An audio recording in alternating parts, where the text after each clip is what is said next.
Jangan lupa untuk subscribe YouTube channel Metro TV News dan nyalakan notifikasinya. Kita menuju ke informasi lain, pemirsa. Bank Dunia memperkirakan Indonesia akan menempuh jalan panjang dalam proses pemulihan ekonomi nasional akibat terimbas pandemi COVID-19. Ada sejumlah kurva tajam harus dilewati, yakni kurva pandemi, kurva resesi ekonomi, dan kurva lonjakan hutang. Lantas, berapa lamakah proses pemulihan ekonomi ini akan berlangsung? Berikut wawancara rekan kami, Leonard Samosir, dengan World Bank Lead Country Economist for Indonesia, Federico Gilsander, beberapa waktu lalu.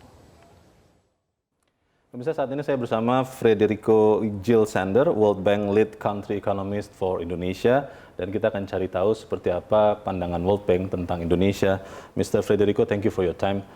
For now, how do you think Indonesia is in its economic recovery? Is it in a good shape?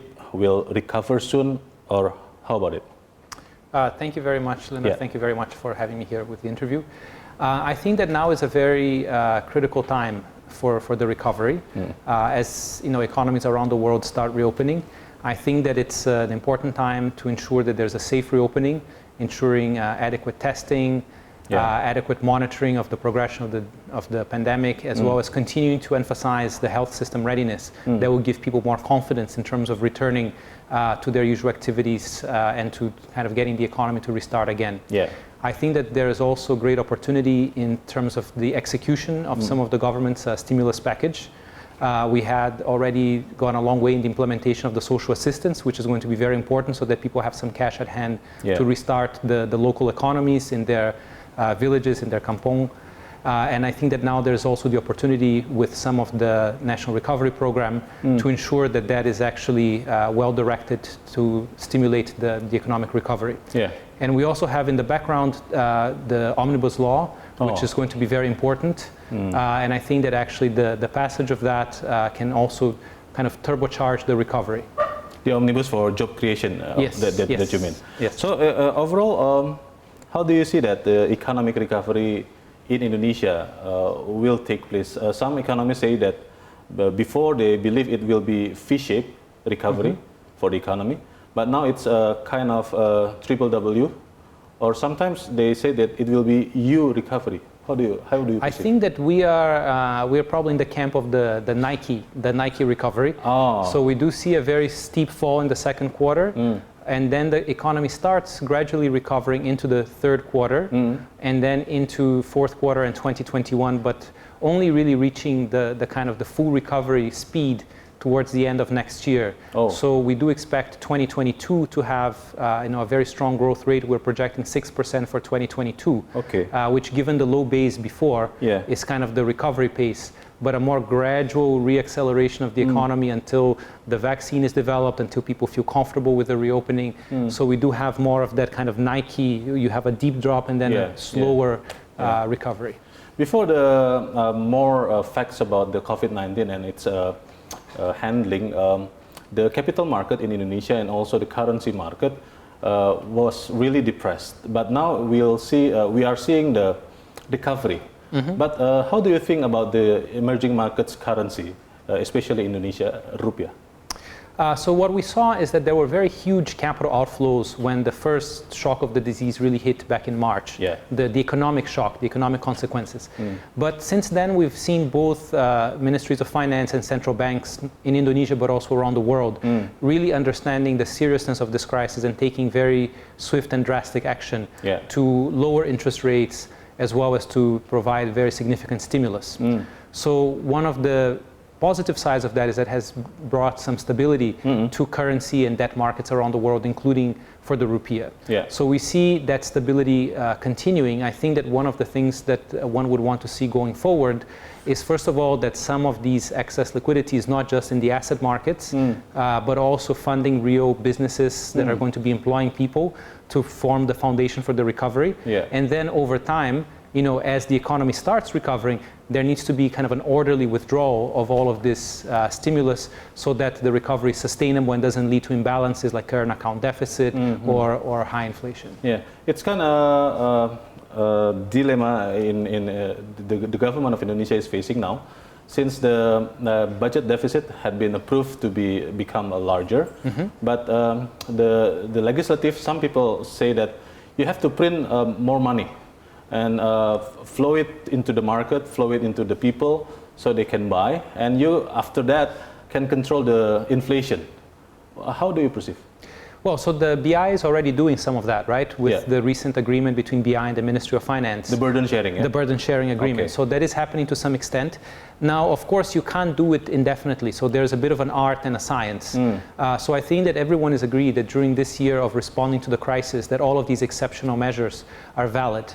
So the high budget deficit, BI, burden sharing with the central bank, this is valid at a time of crisis when the economy is paralyzed because of people's fear to go shopping, because the government needs to keep things closed. So there is no risk of very significant imbalances given that the economy is already so kind of frozen. But going forward, right, I mean, you do have to be able to eventually withdraw some of this stimulus. So the deficit needs to be able to come down and not become structurally high, as is the case in certain countries. And the headwind with that is to some extent the fact that you come out with a higher debt burden, which means that you have more interest that is going to have to be financed from your expenditure side. And from BI side, it means that you have more money in the market, and unless there is supply side to meet all that liquidity in the market, it can cause imbalances like inflation or like current account deficit, and so over time BI is going to need to withdraw that. So if you print too much money, right, so then it becomes harder for BI to later come and remove that money from the market.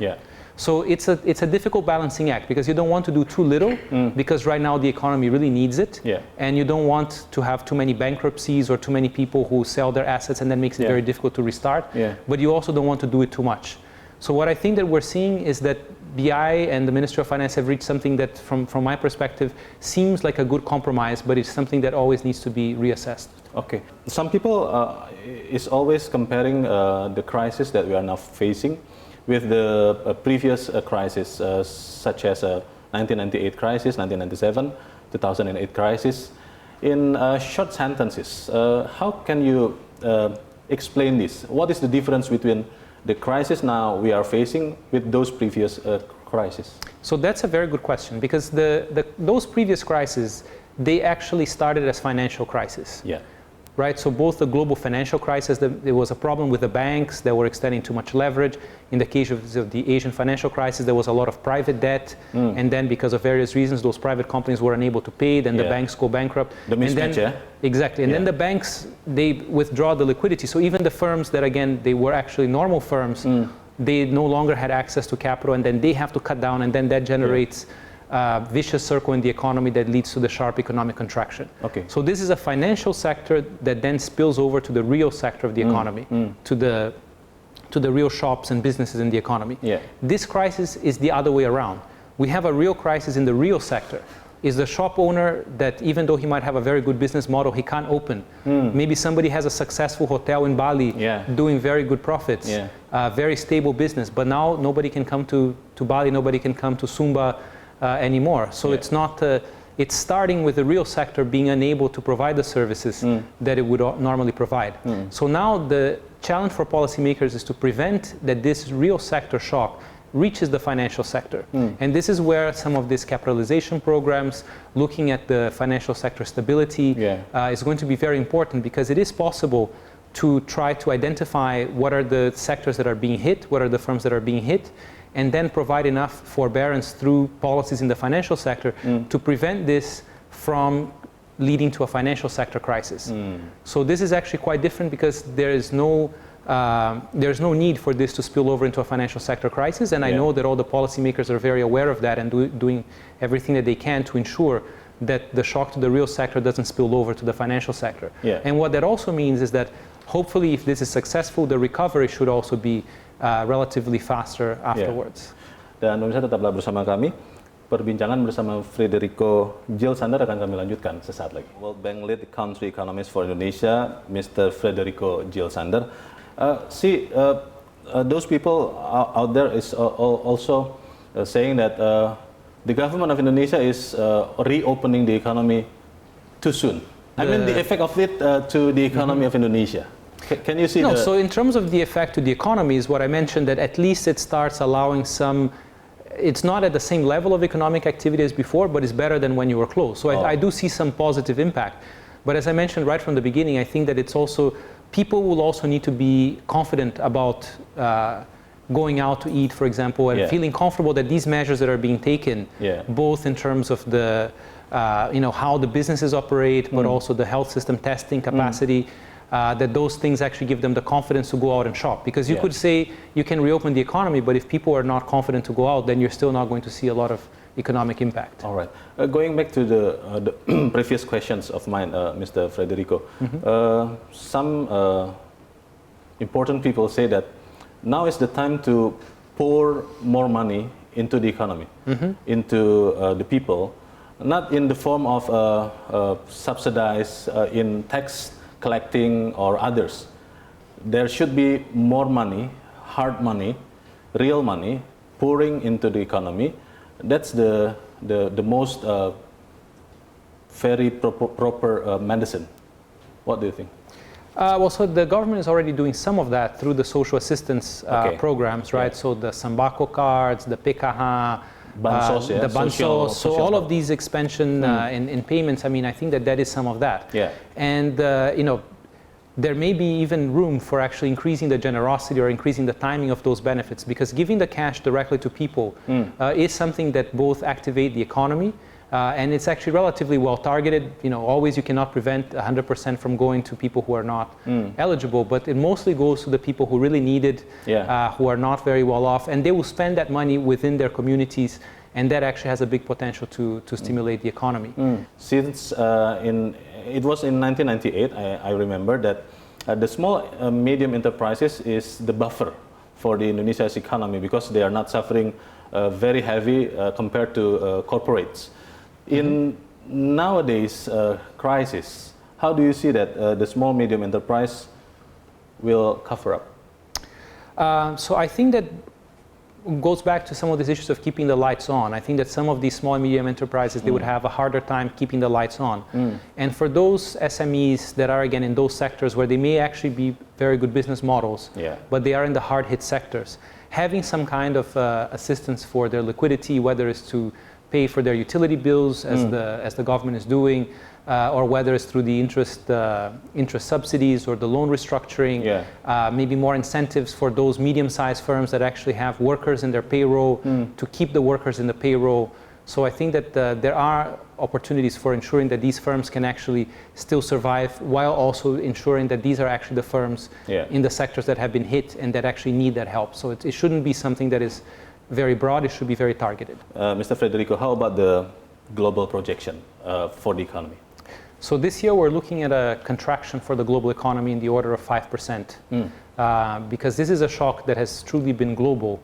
And in fact, if Indonesia manages to have no growth, the 0% projection that we have, it would actually put it well above the average. For this year? For this year, because we're looking at global growth at minus 5%. Because this is really a shock that has affected every major economy. Some people say that the government's debt is not in a very good shape for Indonesia. What do you think? So currently, Indonesia has a very strong position. So it starts from a very low debt level. And as I think that we discussed before, I think that some of this exceptional spending this year is very well justified in order to meet the crisis. So the increase in the debt level is very understandable. I think that the question is, going forward, how do you bring down the debt level back to the very healthy position where Indonesia started before the COVID crisis, so that it's prepared in a future crisis, that it can again, quickly increase the government spending without anyone challenging the foundations of macroeconomic sustainability. And for that, I think that it's very important to think about tax reforms and increasing the tax revenue. Indonesia's tax to GDP ratio is coming down to closer to 8% at the central government level. The overall revenue to GDP is well below 15%, and no country has reached high income status with such a low tax to GDP ratio. And the reason is that the country needs to pay for the infrastructure. We talk about the importance of infrastructure investment, needs to pay for the human capital investment, and eventually we discuss about the withdrawing of the liquidity. Right, so when BI needs to withdraw these exceptional measures, if the central government actually is collecting enough taxes that it can reduce the deficit, that will greatly facilitate the task for BI to withdraw these exceptional measures, and it will ensure that the recovery is going to be on very sustainable grounds from a macroeconomic framework perspective. If that's your perspective on the Indonesian government debt, how about the corporate debts? You see that in financial crisis on 1997, 1998, it was the huge problem. What do you think? So I think that a lot of lessons were learned since 1997. A lot of measures were put in place to precisely prevent. So for example, the issue of currency mismatches on the corporate debt today, the requirement for hedging, I think that that's something that the regulatory environment has improved a lot to prevent that from happening. I think that going back to the question about not letting the real shock spill over to the financial sector, is that a lot of the domestic loans, maybe for some of the SMEs or some of the corporates, it's important to, again, have the right regulatory framework, maintaining prudential standards, but understanding that these companies are experiencing a shock and that this is still a liquidity issue more than a solvency issue. And so preventing that from spilling over to the banking sector will prevent this kind of financial crisis from happening, even from those debt levels. But the debt levels, even at the corporate side, they were not particularly high before the crisis compared to other countries. And some of their riskiness characteristics, this mismatch of currency, which was a very important issue in previous crises, I think that is less of a concern today than it was before. Mr. Frederico, this is my last question. What is your suggestion for Indonesian citizens nowadays? Because many people told me that this is the time of uncertainties. Cash is the king. So if we still have cash, we have to hold them. Is it the right or proper action? Oh, I'm not sure that I'm the best place to give financial advice. But in a country perspective or global I have perspective? a story to tell that, more than 20 years ago, I used to work in the finance industry. And I used to own shares of the Apple.